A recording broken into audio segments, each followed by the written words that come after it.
Assalamualaikum warahmatullahi wabarakatuh. Kembali lagi bersama gue Febrian Pep di Ngobrol Receh. Dari receh bisa jadi jutawan.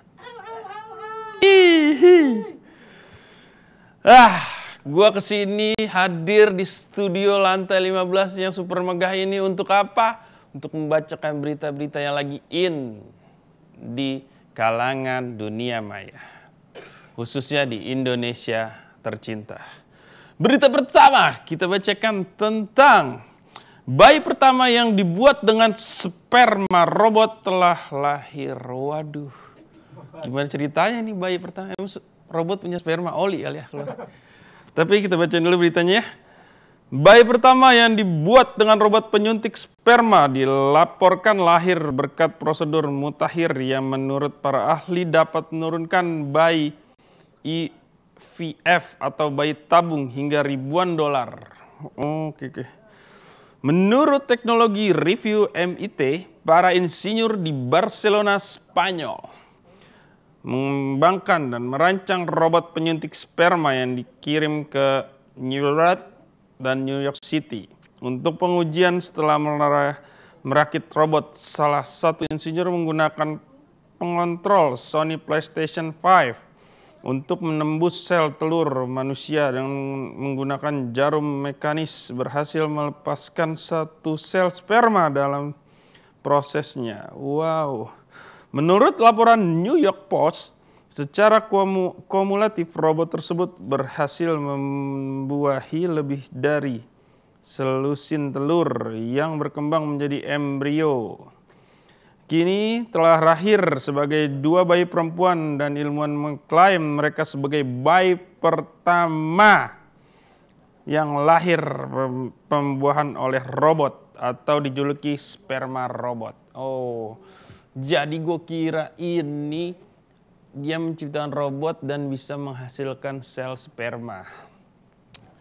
Gue mikirnya gitu, ternyata robotnya ini robot yang bisa menyuntikkan sel sperma ke dalam sel telur wanita. Jadi nggak usah lagi make bayi tabung gitu ya. Bayi tabung itu udah terlalu mahal, makan banyak waktu. Mendingan pakai sperma robot, oke? Robot yang nyuntik. Nah, kan pakai jarum. Iya, gitu. 3 kilo, kalau 12 kilo nggak muat. Aduh, ini masanya nih. Kalau sperma, misalnya gue kira sperma punya robot punya sperma. Jadi punya sperma berarti punya itu juga. Tapi jangan ngeri.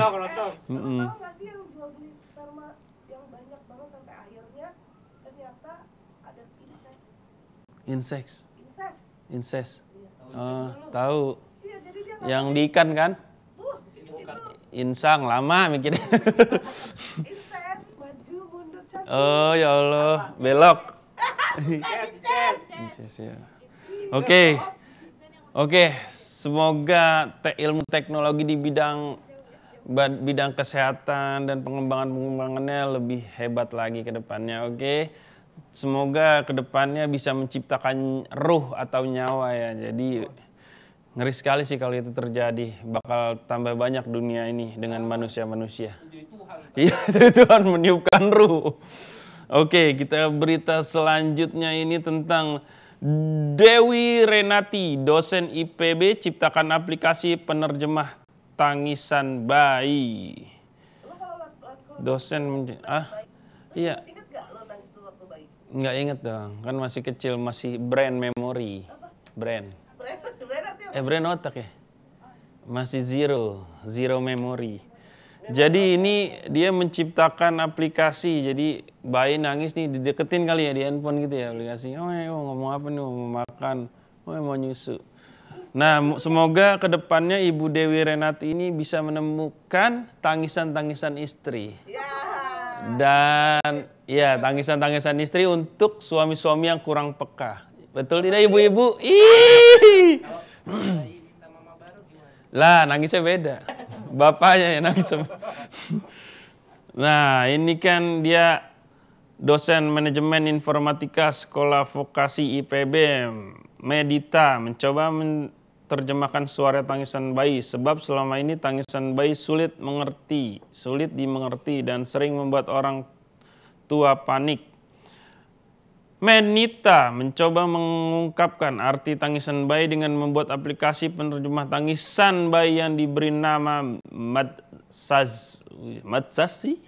Sejak diluncurkan hingga saat ini, Medita mengatakan Madsas sudah diunduh oleh lebih dari 180.000 orang. Hebatnya pengunduh tidak hanya dari Indonesia tapi juga dari 109 negara di dunia. Rata-rata mereka adalah orang tua muda yang baru memiliki anak.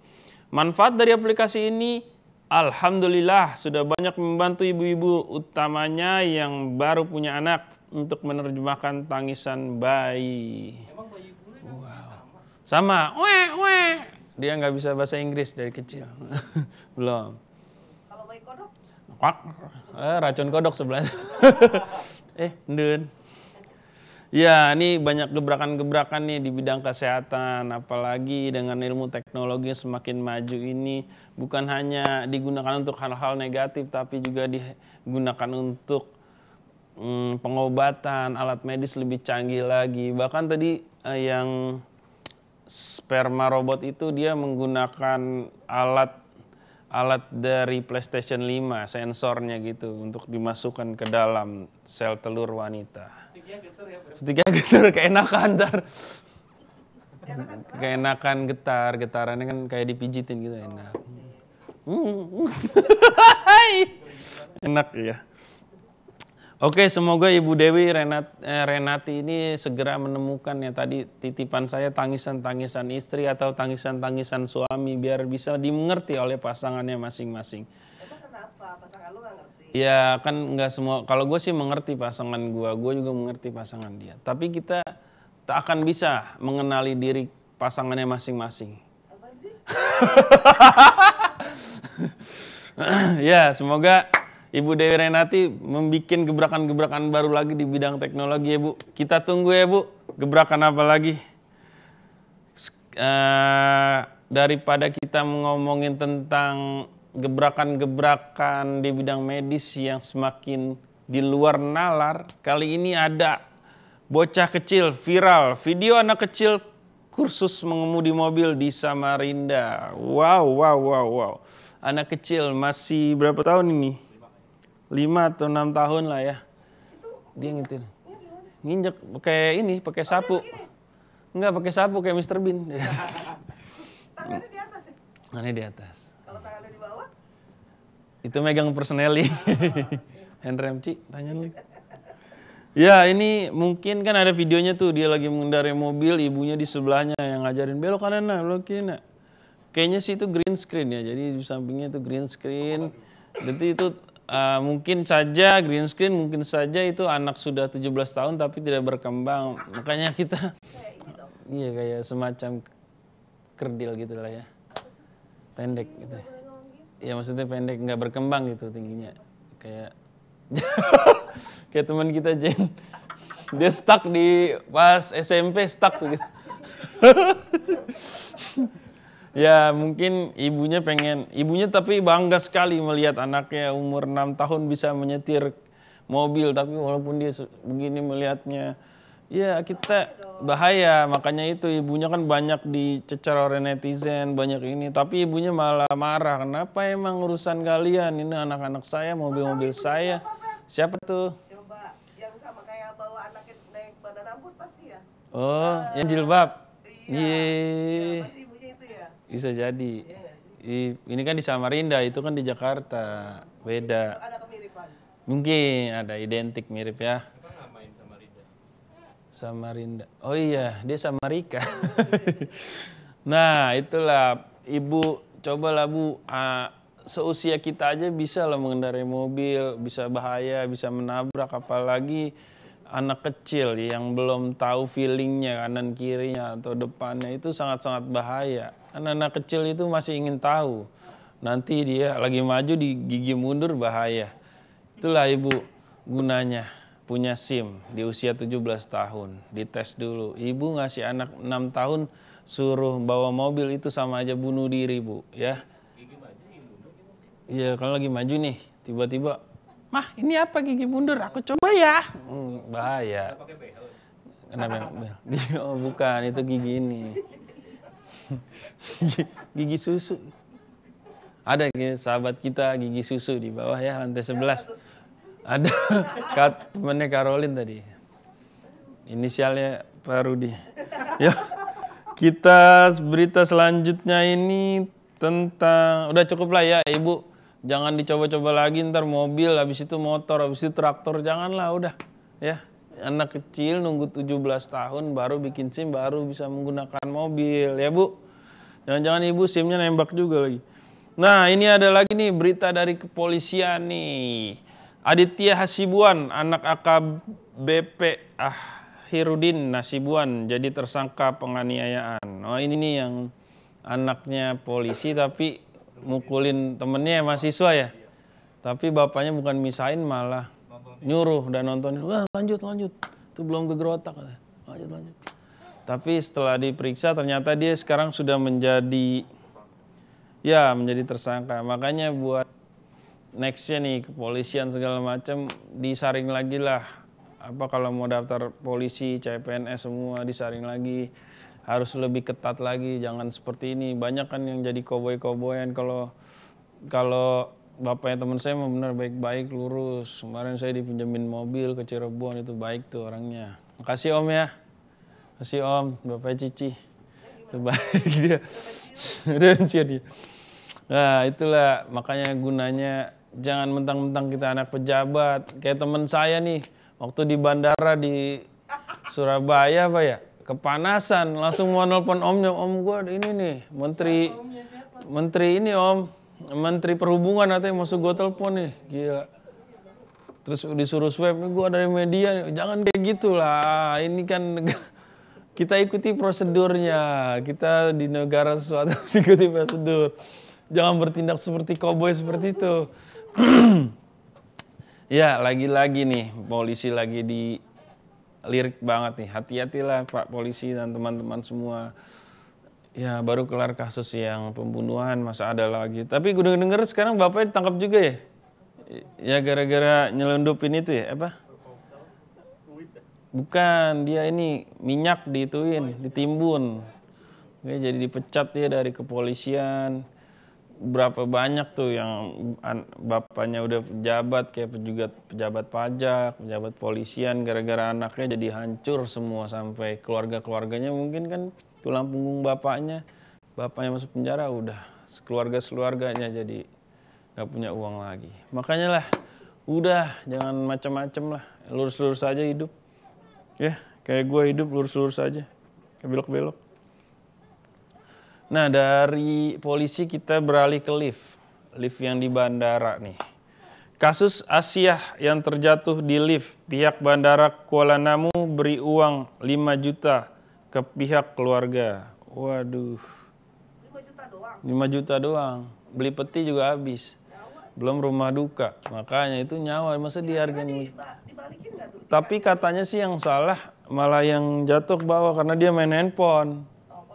Korbannya main handphone, pintunya ketutup kan, terus dibuka sama dia paksa ya. Gimana sih? Ya kan, dibuka paksa terus dia masuk ke dalam gitu. Oh, karena main handphone itu ya. Coba lu tahu nih tadi tahu. Jadi katanya dia main handphone, kayak temen gue nih main handphone mulu, sampai lagi kerja juga main handphone. Gua sendiri. Kok lu nunjuk ke Aspin, Dun?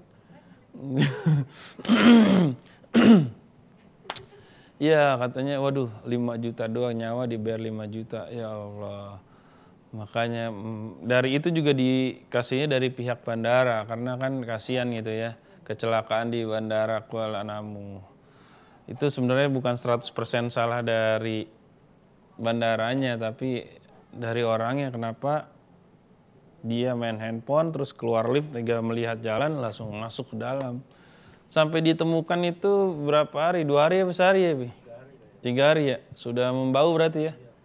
Iya, ya Allah.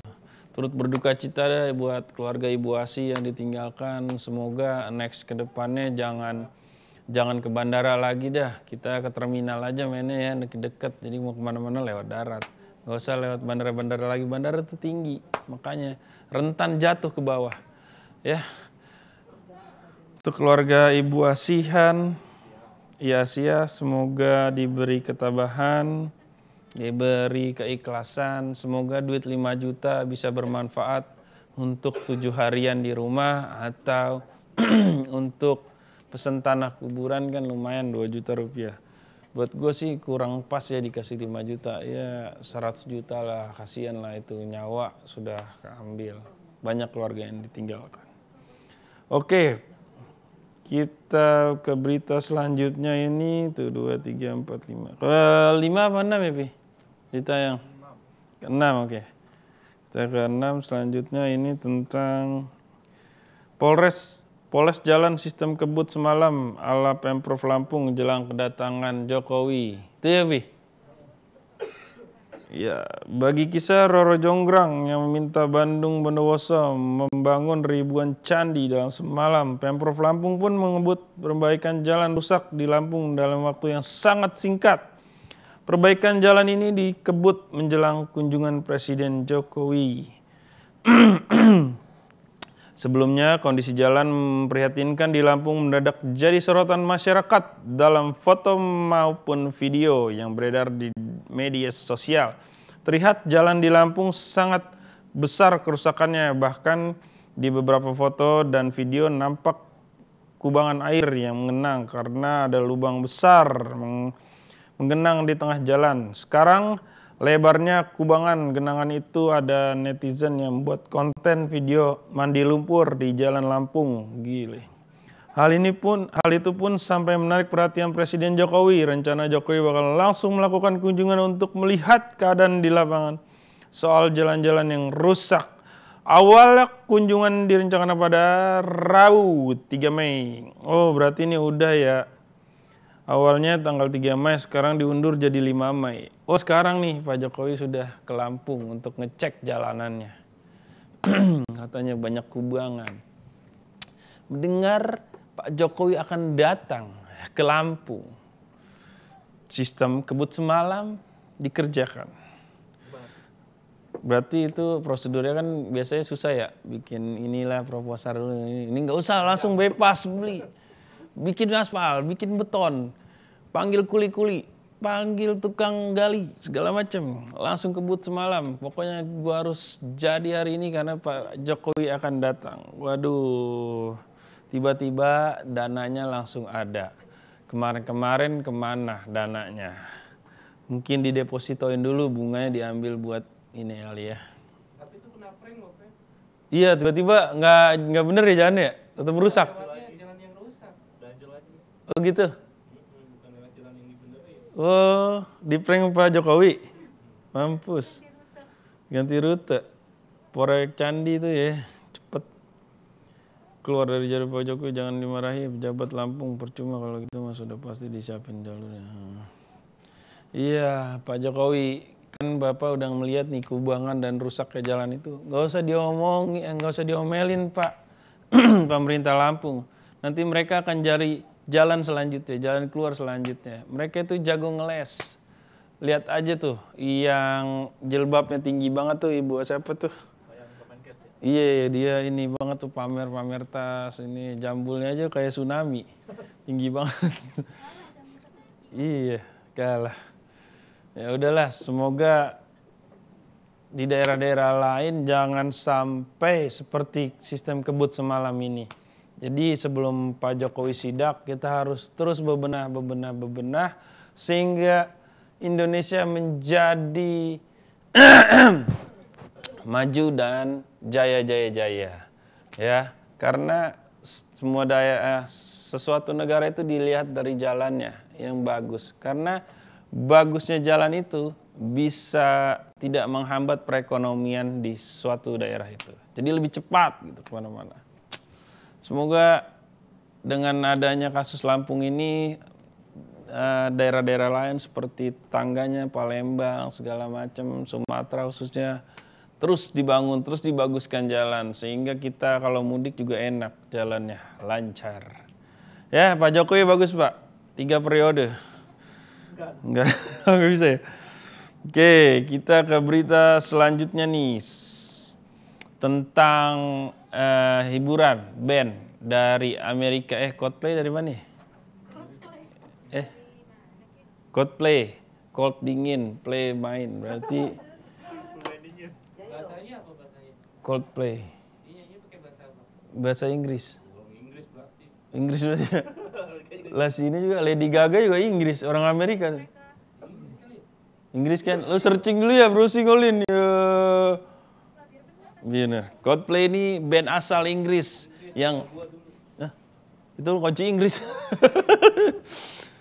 Coldplay, band asal Inggris ini yang terdiri dari 4 personil. Yang pertama, baca Quran dan maknanya. Yang kedua, yang ini adalah sempat beredar pengumuman konser Coldplay di Jakarta, tidak lama langsung hilang. Waduh.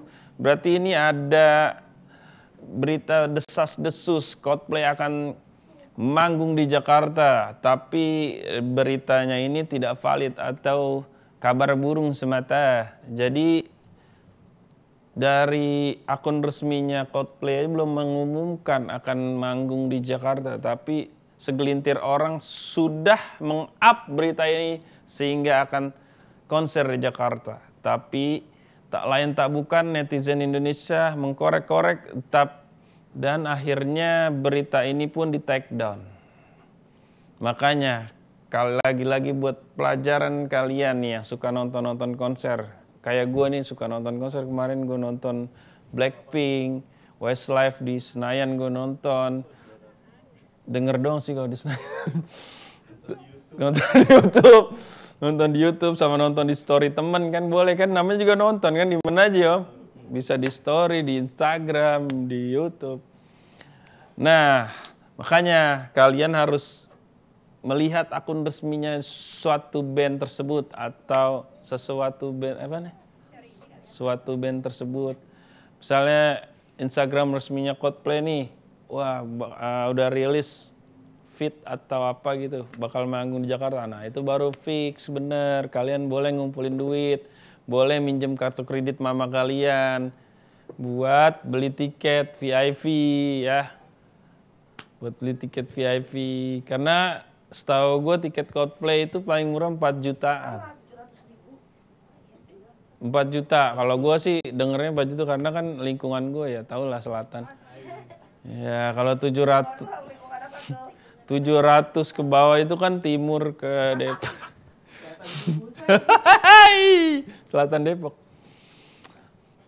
Ya, buat pencinta fans berat Coldplay, gue juga seneng lagunya yang Yellow Pegas. I got the yellow. Look at the fire. Ya kan gitu kan. Terus lagunya yang ini yang you say na sama Daylight. Oh karena gue suka Maroon 5, terus suka Coldplay, suka Ed Sheeran juga. Yang Dive. Baby ya. Nah. Udah kok jadi tebak-tebak musik. Ya pokoknya kalian harus belajar banyak lah. Apalagi kan zaman sekarang digital nih. Bisa banyak penipuan. Tadi aja di masjid itu kotak amalnya QRIS. Gue jadi gak berani. Gue tadi gak berani mau QRIS gini. Kris ya bilangnya. Gue mau QRIS gini gak berani. Ngerinya bukan ke masjid malah ke orang lain. Tapi pas gue cek saldo alobank gue tinggal 1.600 kurang. Gue mau amal 1.000 thanks. Ntar kan kelihatan di story-nya tuh. Febrian Satria ngasih 1.000 rupiah kan gak enak ya. Yaudahlah mendingan gue skip. Lo aja Pi. Gue kira Pipi juga miskin. Gak taunya sama. Rekeningnya lebih parah dari gue. Nah, jangan lupa ya, saksikan terus Ngobrol Receh. Kali ini gue udah cukup lah bacain banyak berita dari bidang kesehatan, terus teknologi kesehatan, sampai yang hiburan, sampai orang meninggal udah gue bacain semua. Semoga ini menjadi pelajaran yang berharga untuk kalian, walaupun gak ada isinya. Tetap saksikan Ngobrol Receh di aplikasi Cupmu, di Transvision, khususnya channel 33, channel seru. Dan jangan lupa subscribe YouTube Transvision Official. Oke, gua sekali lagi mohon maaf lahir batin. Gua pamit undur diri. Febrian Satria. Assalamualaikum warahmatullahi wabarakatuh.